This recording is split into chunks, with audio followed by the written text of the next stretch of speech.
A Sea of Sorrows by Bookshope21, Chapter 6, Year 4 / Titan's Curse. September 1st, 2006. Hogwarts School of Witchcraft and Wizardry, Scotland, United Kingdom. Another year of Hogwarts, just like the year prior, but Chiron had to stop being the data teacher because he was an unusual centaur, and Percy was worried that he was going to be taken in by the Ministry before being shipped off to Azkaban. Percy was sitting with his three best friends. Marcus, did you and Penelope start dating one another? Questions Percy, curiously, about why a pureblood member of the Sacred 28 would date a Muggleborn. Yeah, we did, says Penelope confidently. Percy turned to Oliver, who was already grumbling about Percy being a seer. Wait, you guys bet on us? Says Penelope, annoyed. Of course we did, says Percy and Oliver shamelessly, before they are hit by a book and a cat. Before they are hit by books and a cat. Marcus unleashed his pet owl that was named Athena. Athena proceeded to peck and claw at Percy. Okay, I get it, says Percy in annoyance, as the four students start howling with laughter amongst one another. When the Hogwarts students arrived, Percy felt dread as he realised that his brothers weren't sitting at the Gryffindor table. Percy spotted Charlie, but then he heard a cry of laughter as he felt something get splattered across his eyes. It was dung, and Oliver helped Percy to the nearest washroom. The dung had gotten into Percy's scar, which had never fully healed after over 10 years. Percy refused to speak to Fred and George for 2 weeks afterwards. The twins tried and failed to corner Percy in a relentless attempt to get him to forgive them, but Percy continued to refuse. The twins had threatened to tell Molly, but even after Molly sent him numerous howlers, Percy still refused. Fred and George continued to make Percy the main target of their pranks, which caused the rift between the brothers to only widen with each useless attempt. Until Halloween, that is. In which Percy finally snapped. Enough, you bloody brats! I have a lot more pressing problems on my mind, as opposed to dealing with the likes of you. Either myself or another person shall bloody fucking die on our 16th birthday. You have ruthlessly pranked without as much as a thought to whether or not I want to forgive you. Fabian and Gideon Weasley, you are bloody dead to me. I will never see either of you as my brothers. I am never going to bloody see again, yet you constantly act as though I am just faking my loss of eyesight. I swear on the river Styx that I'm never going to forgive you, cries Percy in the middle of the Great Hall. The sound of thunder could be heard, and Charlie knew that Percy had sworn an unbreakable vow that he would never forgive the twins. Fred, George, just leave him alone. He has had a harder life than us. Mum isn't making it any easier on him. A boy that he saw as his brother tried to kill him, and a girl who he saw as his sister and believed to have died came back to life, says Charlie. Fred and George were even more annoyed at Percy when he didn't watch their first Quidditch match as beaters. Fred, George, don't be mad at Percy. He's scared of heights, and the bleachers are pretty high up, says Penelope, which calms the twins' anger. You boys are forgetting that Percy can't exactly watch the match. During our first flying lesson, he couldn't even get off of the ground, with how much he trembled on the broom from fear, says Oliver, as he remembers Percy's skin being so white from gripping the broom tightly. December 14th, 2006. Westover Hall, Maine, USA. Grover had Iris messaged Percy a few days ago about 2 powerful demigods. The wizard had informed his head of house about the situation, and she made a portkey for him so that he could go and help his friend. Grover also Iris messaged Annabeth, Thalia, and they were waiting at the school for Percy to arrive. Grover was waiting outside for the three of them, and he was wearing a shirt that said Grunt as the group entered the school. 2 teachers approached them, and Thalia used the mist in order to make the teachers believe that they were students. Grover pointed out the demigods, who were a pair of siblings named Nico and Bianca D'Angelo. Percy, When are you going to do it? Asks Annabeth as she thinks about Percy's application for MACU I can apply in my 7th year, and my professors are making sure that I am prepared for working in the States. Aside from one bat of a teacher, and I don't mean my potions professor, says Percy. Percy turned to look at the siblings, and they were gone. He turned back to Annabeth, but she was gone as well. Percy went into the hallway, which was where he had last heard the siblings. He saw Bianca protectively holding Nico, and it looked as though she was trying to warn him about something. Percy felt a familiar stab of pain and agony in his shoulder. It was Dr. Thorne who had thrown the thorn at his shoulder. My poisons don't kill, but it burns, Dr. Thorne whispered into his ear as he forced the group outside. Percy was in agonizing pain, but he had to be brave for the siblings. Percy was trying to contact Grover using their empathy link. As the group got further away from the school, the more worried Percy grew. He wasn't sure if Grover heard his voice through the link, or if it only worked when one of them was sleeping. Dr. Thorne proceeded to explain about a great stirring and how a powerful creature will either destroy or save the world. He explained how the general was going to come and take them. All of a sudden, Percy, Bianca, and Nico were pushed to the ground. Thanks, Annabeth, says Percy as he grabs his wand. Thalia shot lightning at Dr. Thorne, and as he was stumbling about, Percy pulled out his wand. Stupefy, says Percy, stunning the manticore, and then a silver arrow was protruding from Dr. Thorne's shoulder. Permission to kill, my lady? Asked the girl in Old English as Dr. Thorne was stumbling about. Annabeth jumped onto his back. Annabeth, cried Percy as she fell off of the cliff. He tried to get up, but some girls were holding him down. That is when a figure who was practically radiating in moonlight told him to stand down because he was too weak from the poison to do anything, and she introduced herself as Artemis. The Hunters of Artemis, grumbled Thalia, as a group of 20 or 30-something girls came out of the woods. The girls that were holding Percy down let him get up.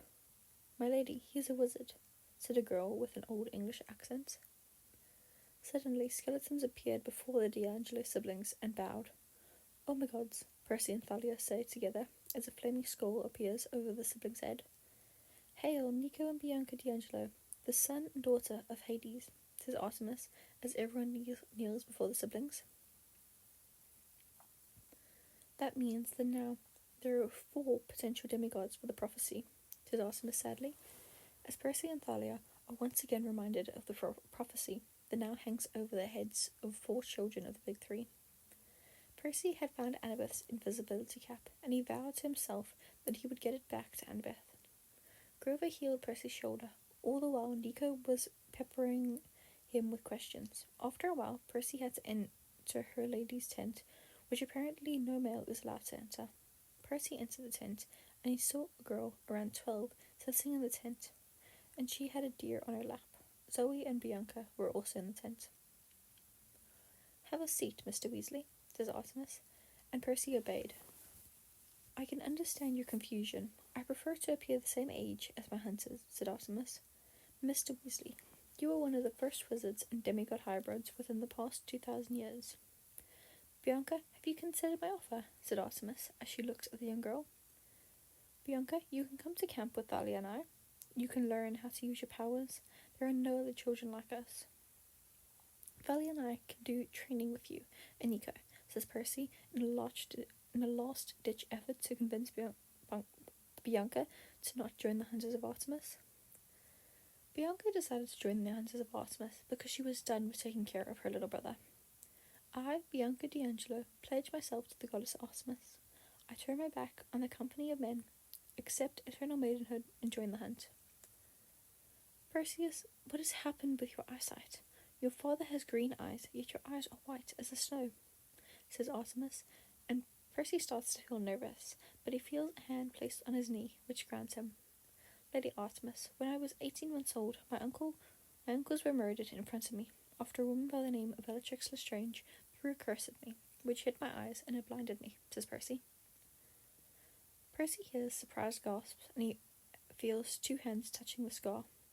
Molly and Arthur Weasley abandoned me at my Aunt Beryl's house. Thalia took care of me, and when she ran away, she took me with her, says Percy calmly.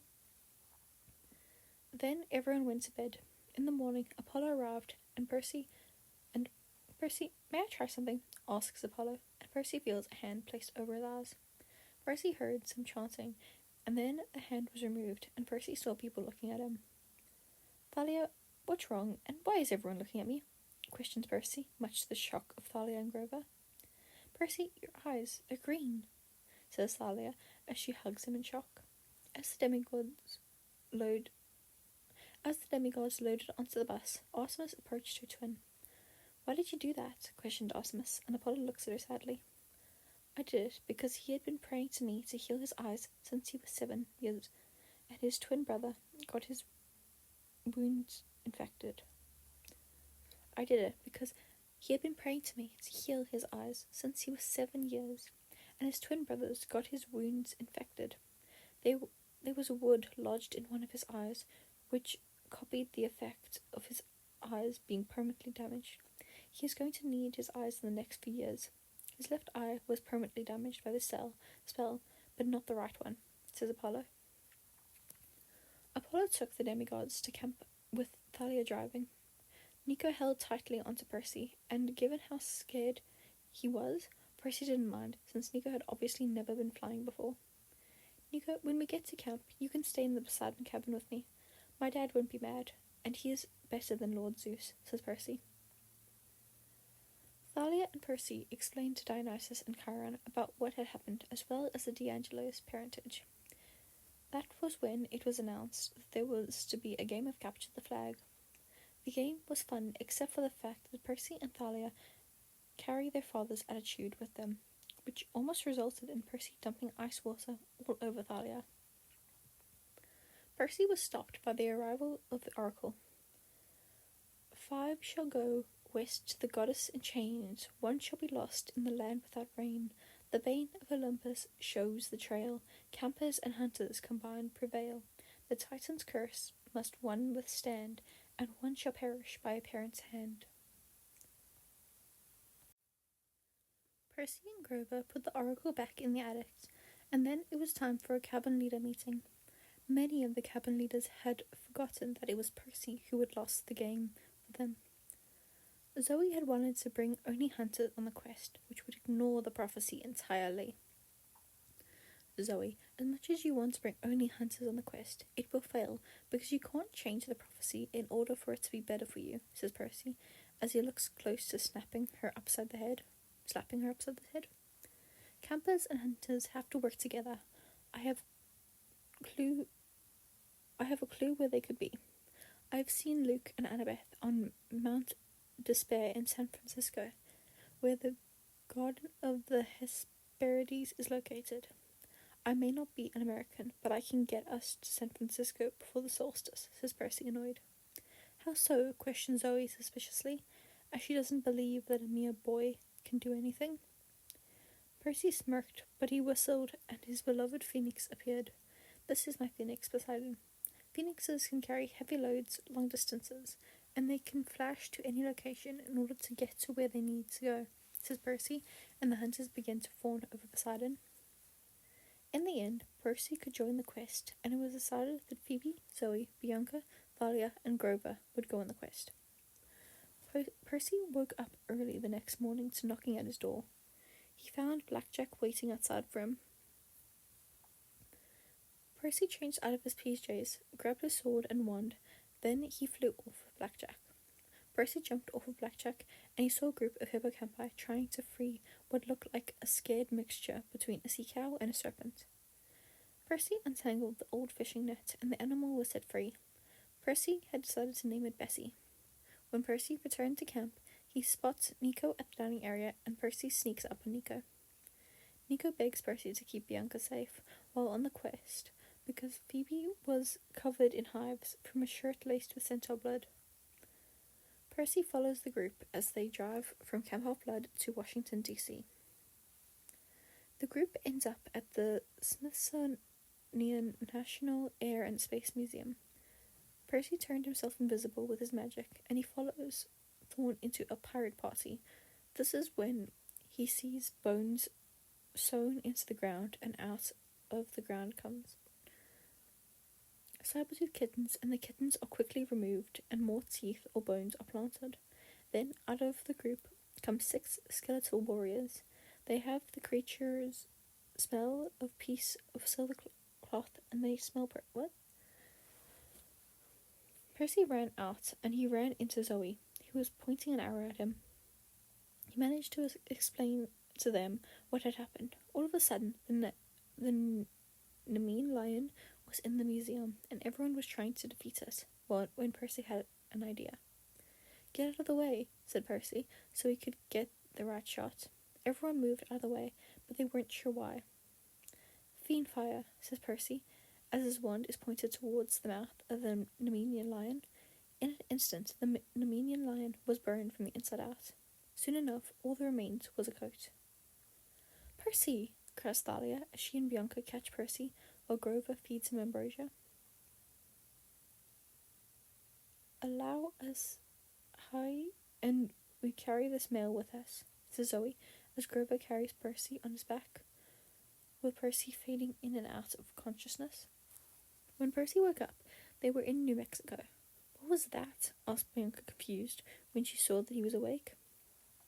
That was Fiend Fire, which is a powerful spell that even the most powerful witches and wizards have a hard time controlling.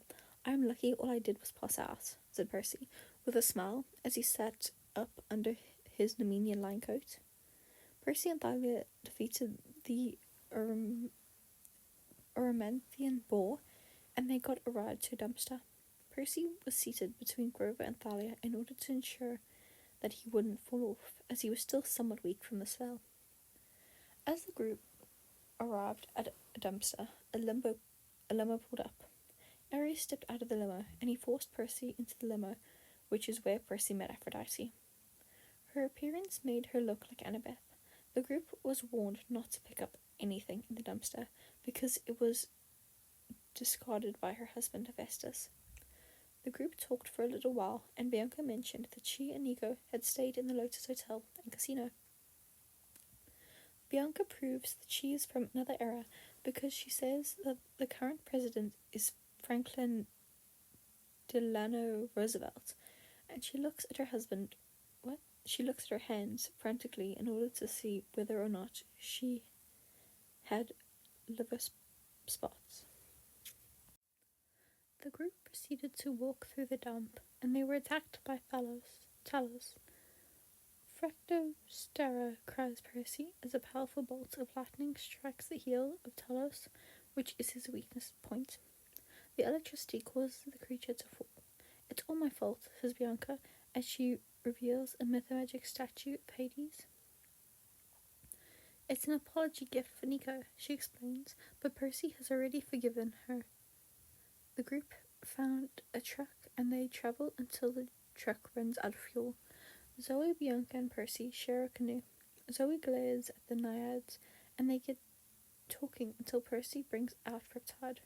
Zoe is surprised at the sight of Riptide. "You made this?" Percy said, as he remembers his demigod dreams about seeing Heracles and Zoe. "It was a gift and a mistake," says Zoe. Percy concludes that her mother was a water spirit, and Zoe tells him the story about the 5 Hesperides, as well as how it was banished from her family. Soon enough, the canoes arrived at the Hoover Dam. 700 feet tall and built in the 1930s, says Percy fondly. 5 million cubic gallons of water, says Thalia with a hint of a smirk.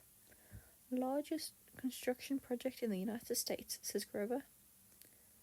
Zoe looks at them like they're crazy.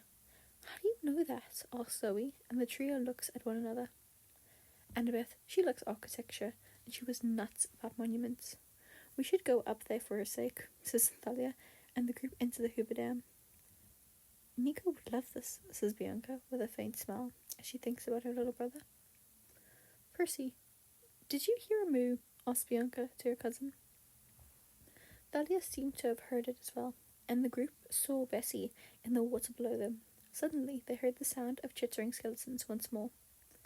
The three demigods crash into a girl that is blowing her nose. Percy Weasley, fourth year, says the girl to Percy, and he nods his head. Name's Rachel Dare, fourth year at Ilvermorny Institute of Magic. Confundus, there is no one here, says Rachel, and the skeletons left. Percy, Bianca, and Talia came out from the boys' bathroom. Cause a distraction, says Rachel, as she leaves to go to another part of the Hoover Dam. Bianca, Thalia, and Percy ran back to his friends and told them that the skeletons were back. Grover and Zoe started a food fight as a cover so that the group could escape, but not before a boy with curly hair got Thalia on the butt with a shot of guacamole. The group ran over the massive bronze statue, and Thalia prayed to Zeus for a safe passage to San Francisco. Her prayers were answered, and the bronze statue flew them to San Francisco. The group had to search for Nereus in order to find the creature what Artemis was hunting. Percy and Nereus fought. When Nereus had transformed into a dolphin, Percy saw a boy with blonde hair and a scar on his lip. Bessie? Bessie, cries Percy when he saw that Artemis was hunting the Ophiuchus. Thorn and his men had surrounded them.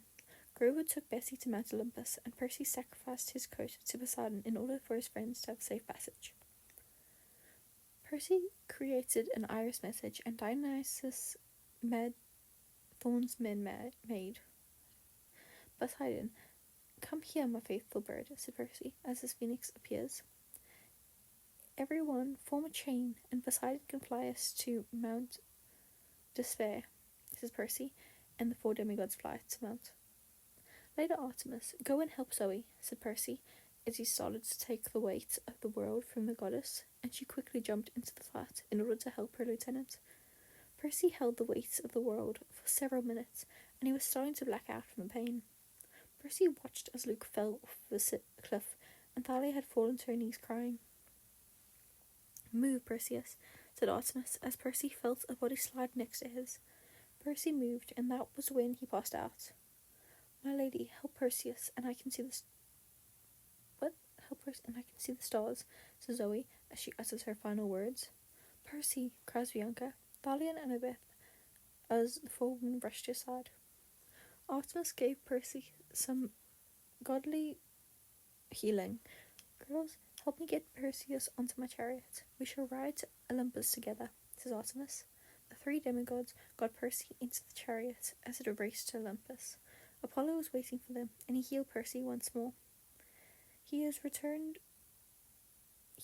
to return to his school as soon as possible. His magical core is depleted, says Apollo, as Poseidon lands on his human shoulder.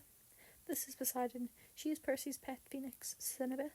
As the four demigods and two gods arrive in the throne room, Percy gave Annabeth back her invisibility cap, which she was grateful for. The gods held a vote as to whether or not Thalia, Bianca, Nico, and Percy should be executed in order to prevent the prophecy from coming true. Hades, Zeus, and Poseidon both disagree with the notion. Thalia joined the Hunters of Artemis. As the meeting concluded, the gods held a party. Annabeth, do you want to become my girlfriend? Asks Percy, to which Annabeth responds with a kiss as well as yes. Percy spotted Nico and Bianca talking. It seems as though Nico forgives his sister for abandoning him. Perseus, I am proud of you for allowing my brother's son to stay in your cabin, says Poseidon as he and Percy talk.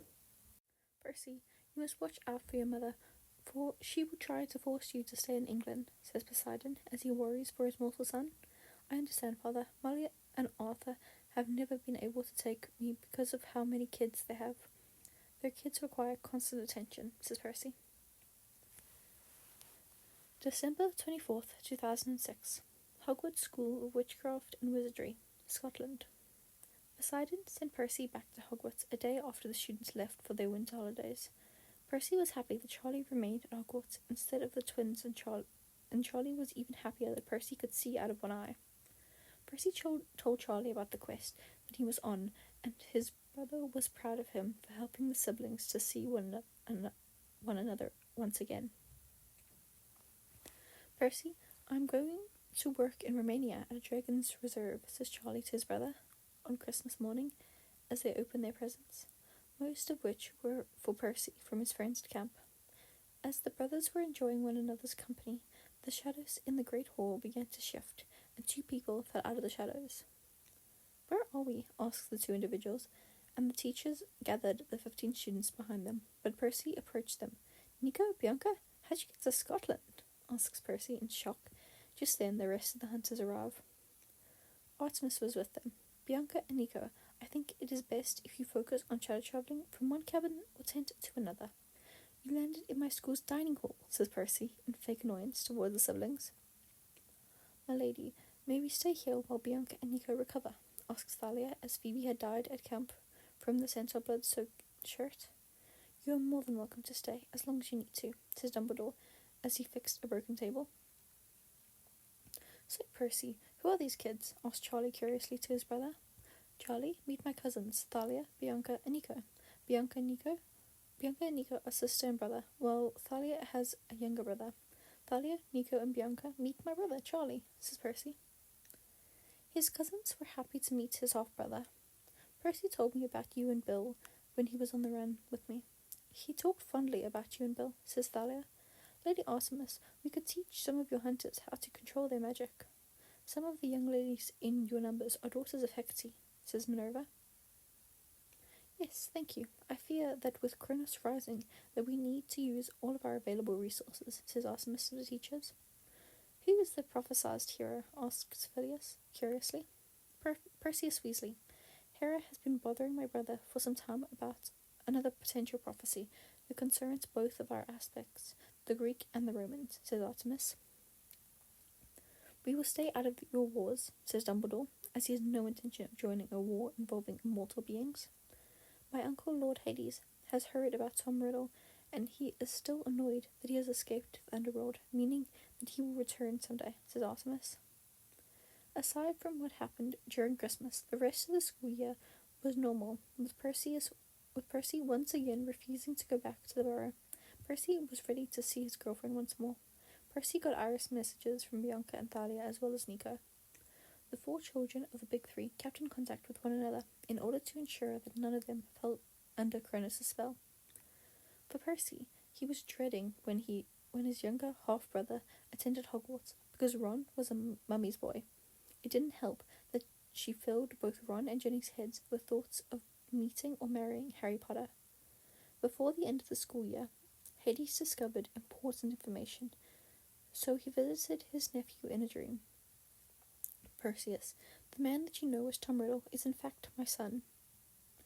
He has never been to Camp Half-Blood," says Hades, and Percy informs his cousins as the 4 demigods understood the information. Of course, why not? Oh my god, I'm going to die. Anyway, thanks for listening.